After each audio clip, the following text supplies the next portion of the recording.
여러분 안녕하십니까? 열정, 간절함, 진심, 수험생의 마음으로 다가가는 한국사 김석훈 선생입니다. 지난 시간에 이어서 이번에는 해방전후사에 대한 이야기를 가는데, 이 해방전후사 같은 경우는 1, 2라고 해서 1절과 2절을 각각 나눴습니다. 그래서 이번 강의에 1절, 2절까지 다 설명은 못하고요. 노래는 대신 1절, 2절을 다 불러드립니다. 불러드리고 그 다음에 1절에 대한 설명은 이 시간에 하고, 그리고 다음 시간에 2절을 할 때 또 역시 마찬가지로 1절부터 노래 불러드리고 그 다음에 2절에 대한 설명을 들어가는 그런 시간을 갖도록 하겠습니다. 자, 선생님이 이제 이런 이야기를 했잖아요. 수험생에게 있어서 중요한 부분은 물론 공부를 열심히 하는 거 중요하겠죠, 당연히. 근데 수험생의 심리적인 마음, 어떤 마음으로 수험 생활을 해야 하는지, 이게 굉장히 중요하다라고 생각을 합니다. 사람이 어떤 마음을 가지느냐에 따라서 더 열심히 할 수도 있고 또 동기부여가 되기 때문에 또 그렇지 않을 수도 있다, 이런 생각을 가지게 되면 여러분들이 어떤 마음으로 준비를 하셔야 되는지, 제가 간단하게 수업 시간에 제 설명을 들었던 분들이야 이런 얘기를 했다는 걸 알고 계시겠지만 모르시는 분들도 있으니까 제가 이런 간단한 팁 하나 이야기를 하고 수업을 진행하도록 그렇게 하겠습니다. 여러분들 삶은 뭐다 라고 이야기를 했죠. 삶은 달걀이다, 이렇게 말했습니다. Life is egg. 자, 선생님이 삶은 달걀이다 라고 말한 건, 우리가 소위 계란이라고 하는 걸 우리가 삶아서 먹을 때 보면 끓는 물에다가 계란을 넣잖아요. 그러면 그 달걀이 어떻게 됩니까? 액체 상태가 단단한 고체가 되죠. 펄펄 끓는 물 속에 들어가서 점점 더 단단해진다. 삶이라고 하는 게 인생의 역경이라는 거, 고난이라고 하는 거, 이런 것들을 많이 겪게 됩니다. 원튼 원하지 않던 간에.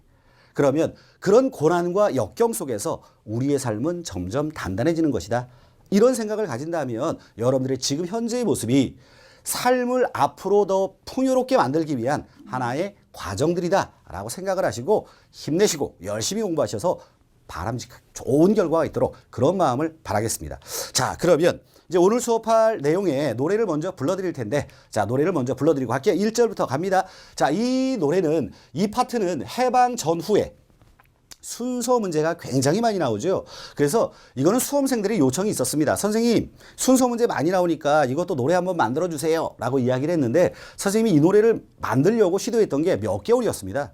근데 이게 잘 안 만들어지더라고요. 이렇게 긴 어떤 단체명 이런 것들이 막 나오기 때문에 어떻게 해야 이 노래를 효과적으로 만들까 고심고심 하다가 이 노래를 남행열차라고 하는 노래에 개사를 해가지고 만들었으니까, 그 남행열차라는 노래는 웬만하면 다 아시죠? 한번 들어보시고, 이것도 역시 마찬가지입니다. 자꾸 반복적으로 들으셔가지고 익숙하게 만드는 게 중요하다. 선생님도 다니면서 웅얼웅얼 하면서 연습을 하는데 아직은 입에 잘 배지 않아서 혹시 모르니까 좀 중간중간에 좀 약간 버벅이거나 실수를 하더라도 여러분들이 조금 이해해 주시기 바랍니다. 자, 그럼 출발 한번 해볼게요. 1절부터 갑니다. 카이로 얄타 회담 포츠담 선언 해방조선 건국준비위원회 조선인민공화국 미군정 실시 이승만과 김국 이국하였네 모스크바 3국 미영소 외상회담 신탁반대위원회 1차 미소위원회 이승만 정읍 발언 좌우압작위원회 좌우압작 7원칙 남조선 과도입법위원회 짠짠. 2절 갑니다. 드루먼 독트린 2차 미소위원회 운영암살 총선거 가결 유엔 임시위원단 동포에게 읍고함 남한만의 선거 가결하였네 짠짠. 제주 4.3 항쟁 지도자 연석회의 짜짜짜짜짜짜 비공식 사김회담 5월 10일 총선거 7.17 재헌헌법 8.15 정부 수립 반민족 처벌법 반민특위 여순 11구 후렴 한번 더 갑니다. 49년이에요. 국회 불합치 사건 반민특위 습격해 농지개혁 김구 암살. 오케이? 자, 이렇게 해서 이 남행열차 노래에다가 이걸 만드는 게 스님이 굉장히 힘들었다고 그랬죠. 여러분들이 힘들게 만든 만큼 굉장히 많이 반복을 해가지고 좋은 결과 반드시 있기를 바랍니다. 이거 순서 문제 나오면 꼭 맞추세요. 자, 그러면 자, 일단 내용 설명을 한번 들어가 보는데 해방 이전 강대국들 간 회담 및 선언문에 대한 내용을 먼저 가겠습니다. 그러니까 해방 직전이에요. 카이로 선언이라고 하는 게 1943년 11월에 이집트 카이로에서 여기서 이제 여러분들 어떤 나라들이 참여를 했는지가 일단 중요한 첫 번째 포인트입니다. 미영중 3개국의 미국의 루즈벨트, 영국의 처칠, 중국의 장개석이 참석을 한 선언문의 내용이 바로 뭐냐면 여기서 여러분들 딱 봐둬야 될 게 중국이 참여를 하잖아요. 그리고 중국이 참여를 하게 되면 반드시 들어가는 내용이 있습니다. 한국 독립에 대한 약속이 들어가요. 왜 그러냐면 이 윤봉길 의사의 의거가 1932년 4월 달에 있었거든요. 홍콩공원의 의거가. 그 윤봉길의 의거에 대해서 당시 중국 국민당의 장개석 총독이 뭐라고 이야기를 했냐면 중국 군대 100만이 할 수 없는 일을 조선 청년 한 사람이 해냈다. 이런 식으로 윤봉길 의사의 의거를 칭송을 했습니다. 그런 마음이 장개석의 마음속에 그대로 남아 있었고 이후에 임시정부 요원들이 끊임없이 장개석에게 부탁을 합니다. 계속 가서 요청을 하는 거죠. 일본이 패망을 하게 되면 한국에 대한 즉시 독립을 약속해달라. 이런 요구를 계속 끊임없이 받은 장개석이가 이집트 카이로에서 이제 2차 세계대전이 거의 끝나가고 있을 무렵이에요. 일본이 이제 거의 전세가 기운 그런 상황입니다. 이때 장개석의 요청으로 적당한 시기, 이게 이제 영어로 인듀 코스라고 하는데 시험 문제에 굉장히 잘 나옵니다. 인듀 코스, 적당한 시기에 한국의 독립을 약속한 내용이 이집트 카이로에서 있었다. 이게 카이로 선언입니다. 자, 두 번째는 얄타 회담은 1945년 2월에 있었는데 여기는 지금 중국이 빠졌죠. 그리고 소련이 대신 들어갔습니다. 미영소예요. 근데 여기서 중국이 빠진 상태에서 미국이 어떤 제안을 하게 되냐면 이런 제안을 합니다. 자신들이 필리핀을 신탄 통치를 약 한 50년 정도 하고 있는데 지금 진행형이에요. 있는데 한국 같은 경우는 한 20년에서 30년 정도 신탁 통치를 하는 게 어떻겠냐라는 제안을 합니다. 이건 결정된 게 아니고요. 약 20, 30년간 한국에 대한 신탁 통치를 제안한 게 바로 얄타 회담이다. 자, 해방 직전에 포츠담 선언이 있었는데 이때 다시 누가 들어옵니까? 이제 소련 대신에 또 중국이 들어와 있죠. 물론 소련은 처음에는 참여하지 않았다가 선언문이 발표될 무렵에 소련이 참여를 하게 돼요. 그래서 원래는 미영중 3개국이었다가 미영중소 4개국이 되는 건데 중국이 들어와 있으면 한국 독립에 대한 약속이 있다. 이런 얘기를 드렸잖아요. 바로 카이로 선언. 그 카이로 선언이 적당한 시기에 한국의 독립을 약속한 내용이잖아요. 그런 내용을 다시 한번 재확인하는 그게 바로 포츠담 선언이다. 자, 이게 카얄포였습니다. 자, 그 다음에 주의할 건 여러분들이 포츠담 선언 자체를 우리가 일제강점기 이전 1907년이죠. 미영이 너 선생님이 이라 했던 얘기 기억나실 거예요. 바로 러시아와 일본 간의 포츠머스 강화조약이라고 하는 게 있는데 그 포츠머스 강화조약과 포츠담 선언은 절대로 혼돈해서는 안 됩니다. 그러니까 여기 노래 부를 때 카이로 얄타 회담 포츠담 선언 이렇게 노래가 들어가 있으니까 그 노랫말만 잘 기억하시면 포츠머스 강화조약 이거랑 바꾸어서 보기가 실리게 되면 틀린 보기다 라는 걸 확인하시기 바랍니다. 자, 이제 해방이 1945년 8월 15일 날 해방이 되었는데 이거는 여러분들 있잖아요. 해방이 된 직후에는 1945년, 46년, 47년, 48년, 49년 한국전쟁이 일어나기 전까지 각 연도마다 순서대로 쭉 암기가 되어 있어야 하는데 바로 45년의 상황입니다. 자, 조선건국준비위원회가 발족이 되는데 이 조선건국준비위원회는 1944년 국내에서 좌우 합작의 일환으로 조직되었던 조선건국동맹이라고 하는 것의 연장선상으로 발족되는 게 조선건국준비위원회예요. 위원장으로는 중도 좌파인 여운형, 부위원장에는 중도 우파인 안재홍이었습니다. 그런데 위원장이 중도 좌파의 성향을 가지고 있다 보니까 다분히 어떤 사람들이 굉장히 싫어했냐면 우파 세력들.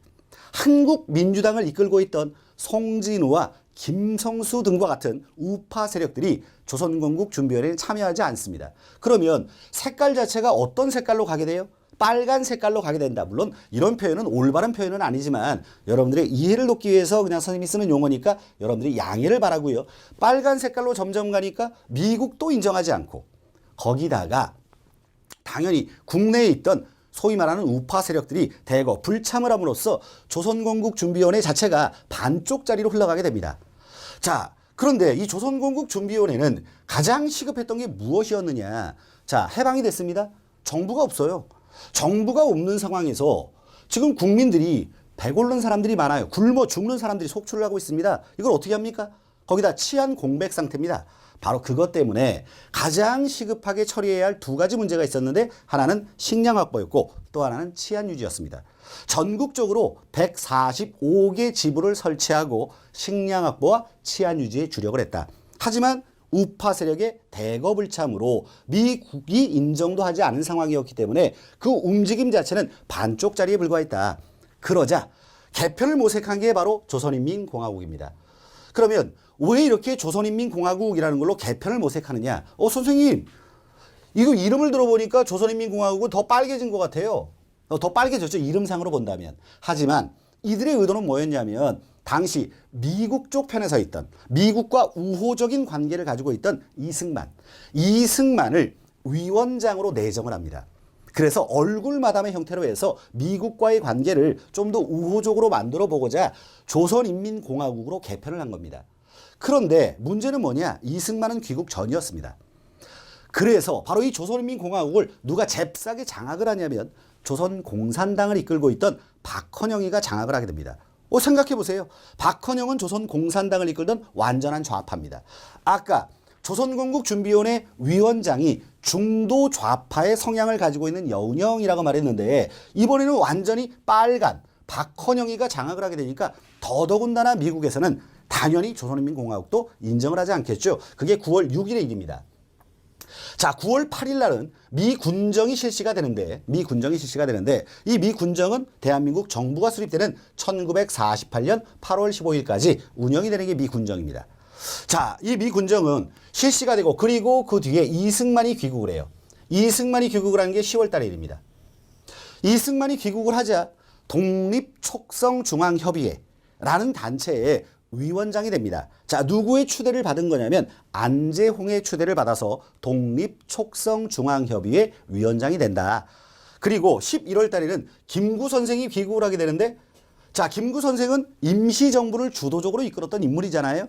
그런데 임시정부의 요원 자격이 아닌 개인 자격으로 귀국을 합니다. 이것은 미 군정 자체에서 한반도 내 한국인들을 중심으로 하는 어떤 조직과 단체를 인정을 하게 되면 자신들의 입김이 줄어들게 되니까 한반도에 대한 영향력이 줄어들게 되니까 그것을 원치 않았던 미국은 김구 선생을 개인 자격으로 입국 절차를 밟아 받아들이게 됩니다.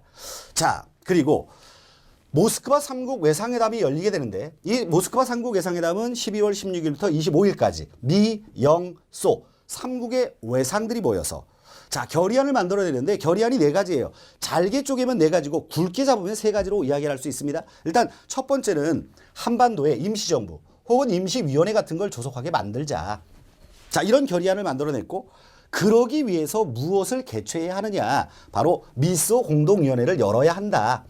그리고 미소 사령부회의를 개최해야 한다.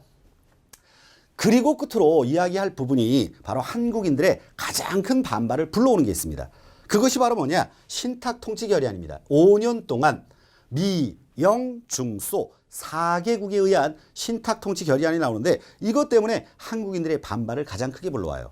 그래서 이 신탁통치 결의안에 반대를 하는 뭐가 만들어지냐면 노랫말에서 그게 나오죠. 바로 신탁통치 반대 국민총동원위원회라는 게 구성이 됩니다. 신탁통치 반대 국민총동원위원회는 위원들이 총 9명으로 구성되어 있는데 이 9명의 위원들 모두 임시정부 요원들로 구성되어 있습니다. 자, 위원장에는 권동진이 위원장을 맡았고 12월 28일 날 이 신탁통치 반대 국민총동원위원회가 결성이 되어서 신탁통치에 반대하는 활동을 전개하게 된다는 것이죠. 자, 그러면 1946년 상황으로 가볼게요. 자, 이제 앞에서 모스크바 3국 외상회담에서 결의했던 결의안대로 미소 공동위원회를 개최를 합니다. 어디서 1차 미소 공동위원회를 연다? 여러분들 근대문물의 수용 노래 파트에서 나오죠? 그때도 이야기를 했습니다. 뭐라고 했습니까? 덕수궁 석조전에서 개최가 되는 거예요. 자, 이때 미국은 어떤 주장을 하게 되냐면 한반도의 임시정부 혹은 임시위원회를 구성하기 위해서는 한반도에 있는 모든 단체들을 다 참여를 시켜서 그걸 만들어야 한다라고 모든 단체의 참여를 주장합니다. 반면 소련의 입장에서는 그러면 배가 산으로 간다. 이들의 움직임 자체가 어차피 성향이 확연하게 나뉘어져 있는 사람들인데 이들을 불러다 놓고 어떻게 하나의 단일화된 조직을 만들 수 있겠느냐. 그러면 안 되니까 찬탁하는 단체, 즉 신탁 통치에 찬성하는 단체에 참여만 허용시켜야 한다. 찬탁 단체라고 하는 건 소위 말하는 좌파 세력들. 좌파 세력들이 신탁 통치에 찬성을 하고 있으니까 그들만을 참여시키자라는 주장을 하게 됩니다. 이들의 대립은 첨예해요. 어느 한쪽으로 끼울지가 않습니다. 그래서 무기한 효회됩니다. 아무런 성과 없이 끝나는 거예요.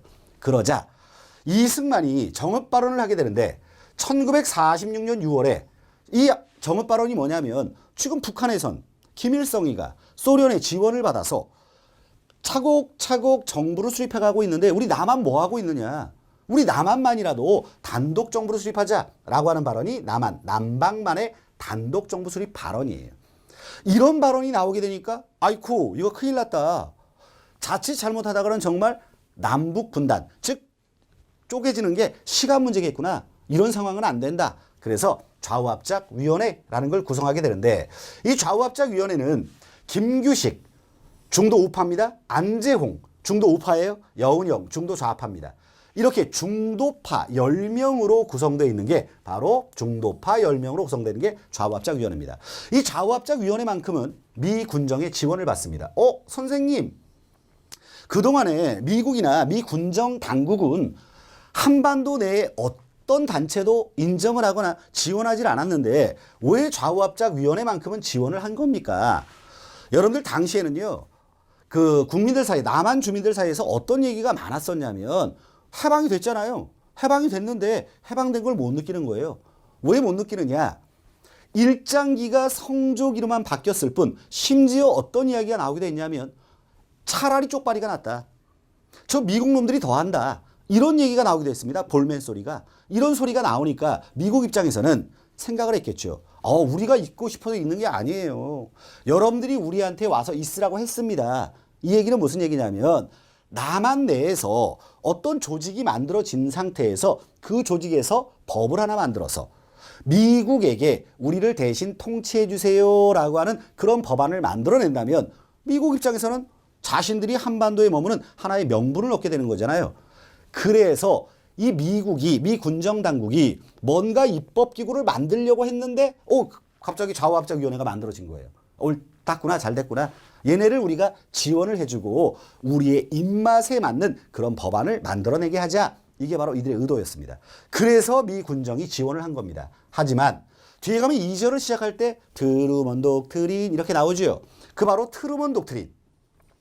미국 대통령 트루먼이 트루먼 독트린이라는 걸 선언하면서 이게 미소 냉전의 시작이에요. 이건 뒤에 가면 설명을 드릴 겁니다. 그 트루먼 독트린 이후에는 지원을 철회하고 우파 세력만 미 군정 당국은 지원을 하게 됩니다. 자, 이게 바로 좌우합작위원회예요. 10월 달에는 여기서 이제 중도적 입장에서 7원칙안에 합의를 하게 되는데 친일파 가장 당시에 뜨거운 감자가 두 개 있었습니다. 하나는 뭐냐? 친일파를 어떻게 처리할 거냐라고 하는 문제와 또 하나는 토지개혁 문제에 대한 이 두 가지가 뜨거운 감자였습니다. 사실 북한에서는 1946년 3월 달에 이미 46년이잖아요. 3월 달에 토지개혁을 단행을 했습니다. 그러면서 친일파들을 처단을 했어요. 그러면 당연히 그 소식은 남한 주민들도 알게 되겠죠. 북한은 그러고 있는데 우리는 뭐 하고 있느냐라고 하는 이야기들이 나오게 되니까 친일파를 처리하겠다.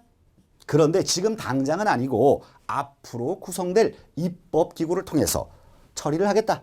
자, 토지개혁 하겠다. 지금 당장은 아니고 앞으로 구성될 입법기구를 통해서 하겠다. 이렇게 이야기를 하게 되니까 당시에 이런 7원칙안이 발표가 되었을 때 찬반 양론이 또한 뜨겁게 붙습니다. 자, 그럴 때 찬성을 하는 사람들은 누구냐? 당연히 이걸 만든 사람들은 중도파들 아닙니까? 그 자기들이 만든 거니까 당연히 찬성을 하겠죠. 그리고 김구 선생은 반대할 이유가 전혀 없습니다. 김구 찬성을 합니다. 자, 이승만은 어땠냐면 이승만은 입장을 보류합니다. 입장 보류. 왜냐하면 이 입장에 찬성을 했다가는 어차피 나중에 친일파를 처리할 거잖아요. 그럼 친일파들로부터 외면을 받게 되니까 싫었던 거고요. 거기다가 미 군정 당국이 친일파들을 그대로 행정관료라든가 경찰 수뇌부라든가 군 조직에 그대로 친일파를 활용을 합니다. 미국과 마찰을 우려해서 이승만은 입장을 고려합니다. 더더군다나 만약에 반대를 했다? 그럼 국민들의 반발을 불러오니까 이렇게도 못하고 저렇게도 못하는 상황이니까 뜨뜻미지근하게 입장을 보류하는 게 이승만의 입장이었습니다. 자, 그 다음에 반대한 사람들은 누구냐? 우파 세력이었던 한국민주당, 송진우, 김성수. 물론 송진우는 지금 죽고 없습니다. 자, 한국민주당과 같은 친일적 우파 세력들 같은 경우는 반대를 할 수밖에 없는 게 앞으로 만들어질 입법기구를 통해서 친일파를 처리하고 토지개혁을 단행하겠다라고 하니까 자신들이 어차피 처리당할 거잖아요. 그러니까 반대하는 겁니다. 또 조선공산당, 좌파 세력인 조선공산당은 왜 반대를 하느냐? 앞으로 하겠다가 어딨냐? 지금 당장 해야지. 지금 당장 강력한 조치를 취하지 않기 때문에 반대를 한 거예요. 그러니까 완전한 우파 세력과 완전한 좌파 세력은 둘 다 반대이다. 오케이? 자, 그렇게 보시면 됩니다. 그리고 여기서 이제 우리가 너희들이 요구했던, 미국 너희들이 요구했던 그런 원칙안을 우리가 만들어냈으니까 빨리 다시 미소 공동위원회를 열어라. 이거 굉장히 시험 문제 잘 나오는 겁니다. 미소 공동위원회에 속개를 주장을 하게 되는 게 좌우합작 7원칙의 내용이에요. 그런데 여기서 이 좌우합작 7원칙안을 발표하면서 아까 말했던 입법기구를 만드는 거예요. 이 입법기구가 바로 남조선과도 입법기구라고 하는 건데 이 남조선과도 입법기구는 1940년 12월에 출범을 합니다. 그런데 말입니다. 원래 90명의 위원으로 구성을 해서 출범을 하기로 했는데 제대로 갖추어지지 않은 상태에서 비정상적인 출범을 하게 됩니다. 일단 위원장으로는 김규식을 위원장으로 뽑습니다. 요게 7급 시험 문제 한번 나왔거든요. 공무원 7급 시험 문제. 어떤 식으로 나왔냐면 위원장을 여운형이라고 해서 틀린 보기로 해가지고 나온 적이 있습니다. 생각해 보세요. 미 군정의 지원을 받은 좌우합작위원회에서 남조선 과도 입법기구를 만들었는데 중도 좌파의 성향을 가지고 있는 여운형을 위원장으로 내정할 이유가 없겠죠. 중도 우파 성향을 가진 김규식이 바로 초대 위원장이었다. 그리고 관에서 선발한 45명, 민간에서 선발한 45명, 합의 90명으로 출발을 하기로 했는데 여기에 반대를 했던 당시 지도층 인사들이 대거 불참을 함에 따라서 90명이 채워지지 않은 상태에서 비정상적 출범을 하게 된다. 그리고 이곳에서는 부일 협력자, 일본에 협력을 한 사람들, 간상배 등과 같은 처벌에 관한 사항을 남조선 과도 입법 기구를 통해서 만들어내게 됩니다. 자, 이런 식으로 해서 1946년에 이야기를 살펴봤고요. 이제 선생님이 모두에도 드렸던 말씀처럼 2절의 노래까지 차후에 부른 뒤에 1절과 2절을 부른 뒤에 지금 2절에 해당되는 1947년, 48년, 49년의 이야기는 다음 시간에 여러분들에게 만나 뵙고 설명을 드리도록 하겠습니다. 자, 수업 듣느라고 고생들 많았고요. 2절 시간에 여러분들 또 뵙도록 하겠습니다. 감사합니다.